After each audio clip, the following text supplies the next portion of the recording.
দফায় দফায় ককটেল বিস্ফোরণ, বগুড়ায় আওয়ামী লীগ পার্টি অফিস ভাঙচুর, অগ্নিসংযোগ, সাতমাথায় রণক্ষেত্র ও তাণ্ডব। দৈনিক জবাবদিহির বগুড়া প্রতিনিধি এস.এম. দৌলতের রিপোর্টে থাকছে বিস্তারিত। বগুড়ায় কোটা বিরোধী আন্দোলনে আওয়ামী লীগের দলীয় কার্যালয়, পোস্ট অফিস সহ পার্টি অফিসের সামনে রাখা কয়েকটি মোটরসাইকেল ভাঙচুর সহ আওয়ামী লীগের অফিস ভাঙচুর করেছে ছাত্ররা। এ সময় দফায় দফায় ককটেল বিস্ফোরণের ঘটনা ঘটে।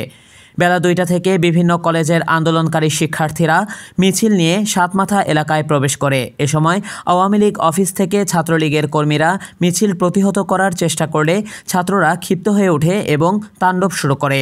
এ সময় জেলা স্কুলের ভেতরে থাকা ছাত্ররা মূল ফটক ভেঙে বের হলে আন্দোলন আরও তীব্র আকার ধারণ করে এবং তাণ্ডব শুরু করে আওয়ামী লীগ পার্টি অফিস এবং পুলিশ বক্সে হামলা চালিয়ে প্রায় ২ ঘণ্টা যাবৎ ভাঙচুর ও তাণ্ডব চালায়।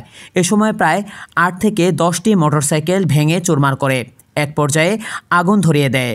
এ সময় আন্দোলনকারীদের তোপের মুখে পড়ে আওয়ামী লীগ ও ছাত্রলীগের নেতাকর্মীরা পালিয়ে যায়। তবে এ সময় পুলিশের উপস্থিতি একেবারেই নীরব ছিল। এ বিষয়ে অতিরিক্ত পুলিশ সুপার স্নিগ্ধ আক্তারের সাথে কথা বললে তিনি বলেন, আমাদের পুলিশ ঘটনাস্থলে আছে, এখনও তাণ্ডব চলছে।